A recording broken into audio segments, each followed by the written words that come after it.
Welcome back to my YouTube channel guys. আশা করি সবাই ভালো আছেন।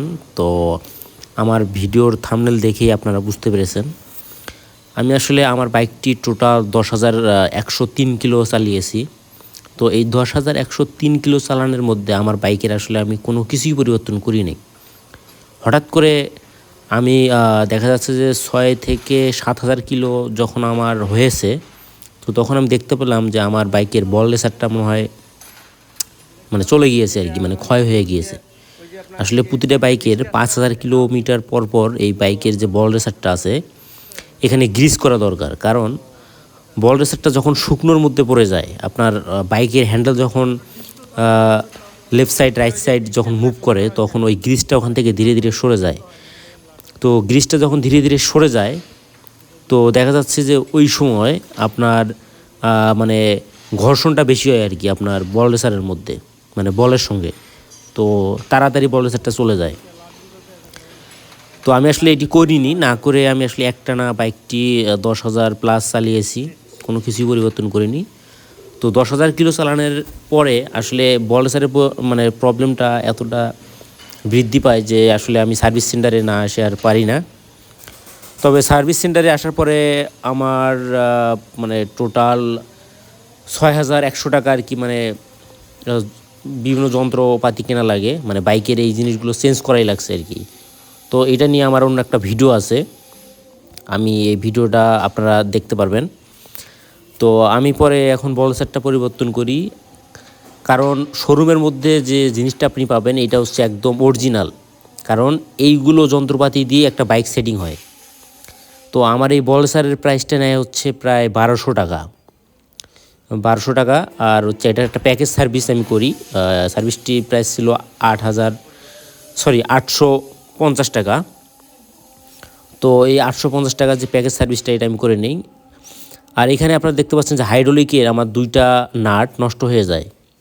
এই নাট দুটো নষ্ট হওয়ার আসলে কারণ আছে, তো এটা আমি অন্যদিন বলবো। তো এটা আমাকে আবার আলাদা করে কেনা লাগে।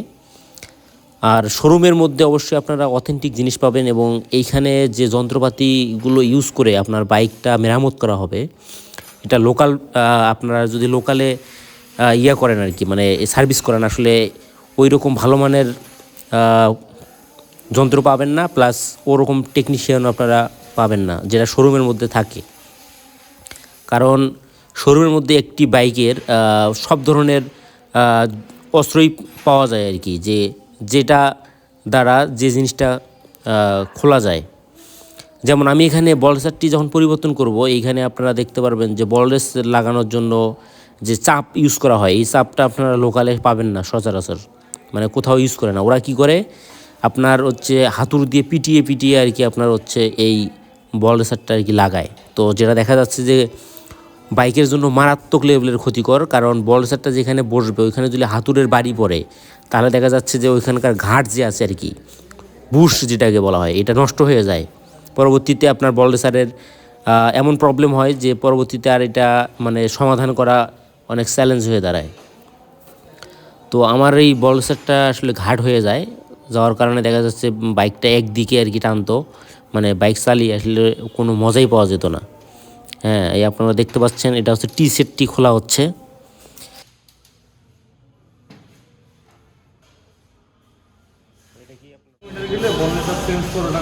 আচ্ছা আচ্ছা।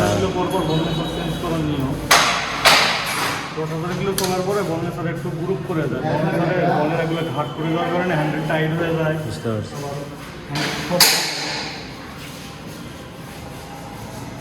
তাহলে 5,000 কিলো পর গ্রিস করে দিল, তাহলে বর্নেসারটা তো নষ্ট হবে। তো শুকনার মধ্যে যখন পরে তখন এই সমস্যাটা হয়। গ্রিস থাকে না, তখন এই সমস্যা হয়। 5,000 কিলো পর গ্রিস করে নিলে সমস্যাটা হয়।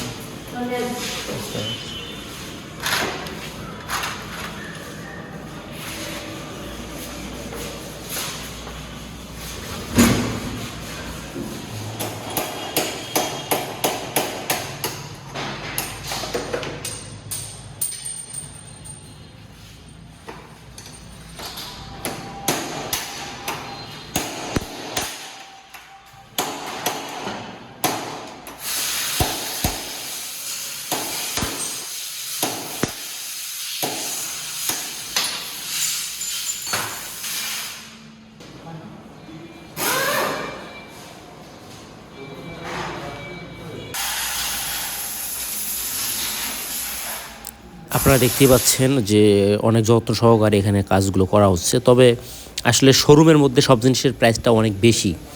আর বেশি হওয়ার কারণ আছে, কারণ আপনার বাইকে যে পার্টসটা পরিবর্তন করা হচ্ছে এটা একদম অরিজিনাল।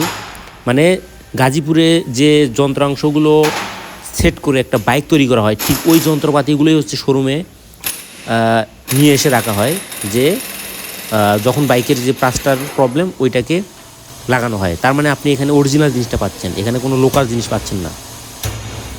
তো এই জন্য এই জিনিসগুলোর দাম অনেক বেশি, মানে প্রাইসটা সবচেয়ে বেশি।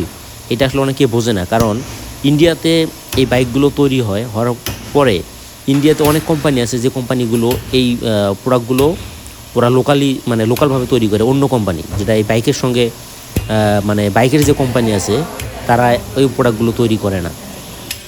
তো এই জন্য এই শোরুম থেকে আপনারা যে প্রোডাক্টগুলোই কেনেন না কেন এইগুলোর দাম সবচেয়ে বেশি হয়।